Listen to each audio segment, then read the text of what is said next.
बिस्मिल्लाहिर्रहमानिर्रहीम। अस्सलामुअलैकुम। हर रोज़ नई वीडियो के लिए चैनल को सब्सक्राइब कर लें और साथ लगे हुए बेल आइकन को दबाकर ऑल की ऑप्शन को सिलेक्ट करें ताकि हर नई वीडियो की अपडेट आपको मिलती रहे। हमारे मज़हब में तमाम दिन अल्लाह ताला के अता करदा हैं, मगर जुम्मे का दिन एक ख़ास अहमियत रखता है। जुम्मे के दिन अल्लाह ताला एक ख़ास इनाम रहम फरमाते हैं। जुम्मे के दिन जहन्नुम की आग नहीं सुलगाई जाती। जुम्मे के दिन मरने वाला खुश नसीब शहीद का दर्जा रखता है और अज़ाबे कब्र से महफूज हो जाता है। जुम्मे की रात दोज़ख के तमाम दरवाजे बंद कर दिए जाते हैं। जुम्मा यौमे ईद है और तमाम दिनों का सरदार है। अगर जुम्मे को हज आ जाए तो वो हज अकबर है और इसका स्वाब 70 हज के बराबर होता है। ये जुम्मे की फजीलत की वजह से है। जुम्मे के दिन एक नेक अमल का स्वाब 70 गुना है। इसी तरह जुम्मे के दिन का अज़ाब भी 70 गुना होता है। इसीलिए जुम्मे के दिन ऐसे कामों से जितनाब करना चाहिए जिनसे अल्लाह ताला नाराज होता है। जुम्मे की फजीलत की अहमियत के साथ अल्लाह ताला ने कुरान पाक में एक पूरी सूरतुल जुमा नाजिल फरमाई। जुम्मे के दिन की बहुत सी फजीलतें हैं। इनमें से एक फजीलत जो मस्जिद में जल्दी जाते हैं, हजूर अकरम सल्लल्लाहु अलैहि वसल्लम ने इरशाद फरमाया कि जो शख्स जुम्मे के दिन जनाबत के गुस्ल की तरह एहतमाम के साथ गुस्ल करता है, फिर पहली फुर्सत में मस्जिद चला जाता है, तो गोया उसने अल्लाह की खुशनुदी के लिए ऊँटनी कुर्बान की। जो दूसरी फुर्सत में जाता है, गोया उसने गाय कुर्बान की। जो तीसरी फुर्सत में जाता है, गोया उसने मेंढा कुर्बान किया।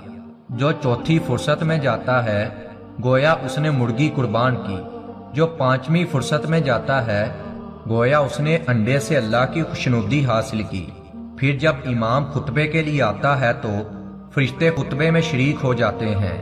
रसूलुल्लाह सल्लल्लाहु अलैहि वसल्लम ने फरमाया कि जब जुमे का दिन होता है तो फरिश्ते मस्जिद के बाहर हर दरवाजे पर खड़े हो जाते हैं। पहले आने वाले का नाम पहले और उसके बाद आने वाले का नाम उसके बाद लिखते हैं। इस तरह आने वाले का नाम उसी तरतीब से लिखते रहते हैं। जब इमाम खुतबा देने आता है तो फरिश्ते अपना रजिस्टर जिनमें आने वालों का नाम लिखे गए हैं लपेट देते हैं और खुतबा सुनने में मशगूल हो जाते हैं। इरशादे बारी ताला है, मोमिनो जब जुमे के दिन नमाज के लिए अज़ान दी जाए, अल्लाह के जिक्र की तरफ लपको और खरीदो फरोख्त कर दो, अगर समझो तो ये तुम्हारे हक में बेहतर है। दुराने खुतबा किसी तरह की बात करना हत्ता के नसीहत करना भी मना है। जैसा कि रसूलुल्लाह सल्लल्लाहु अलैहि वसल्लम ने इरशाद फरमाया, जिसने जुमे के दिन दुराने खुतबा अपने साथी से कहा खामोश हो, उसने भी लहू से काम लिया। रसूलुल्लाह सल्लल्लाहु अलैहि वसल्लम ने इरशाद फरमाया, जिसने कंकड़ियों का हाथ लगाया यानी दुराने खुतबा उनसे खेलता रहा या चटाई कपड़े वगैरह से खेलता रहा, उसने फजूल काम किया और उसकी वजह से जुमे का खास स्वाब उसने ज़ाया कर दिया। हमें इन बातों से इज्तनाब करना चाहिए। रसूलुल्लाह सल्लल्लाहु अलैहि वसल्लम ने जुमे के दौरान गूठ लगाकर बैठने से मना फरमाया है। आदमी अपने घुटने खड़े करके रानों को पेट से लगाकर दोनों हाथों को बांध ले तो उसको गूठ मारना कहते हैं। हजरत अब्दुल्ला बिन बसर रदियल्लाहु ताला अन्हु फरमाते हैं कि मैं जुमे के दिन मिंबर के करीब बैठा हुआ था। एक शख्स लोगों की गर्दनों को फलांगता हुआ आया जबकि रसूलुल्लाह सल्लल्लाहु अलैहि वसल्लम खुतबा दे रहे थे। आप सल्लल्लाहु अलैहि वसल्लम ने फरमाया कि बैठ जा, तूने तकलीफ दी और ताखीर की। जब आप खुतबे के दौरान जाओ, लोगों की गर्दनों को फलांगना मना है, बल्कि पीछे जहां भी जगह मिल जाए वहीं बैठ जाएं।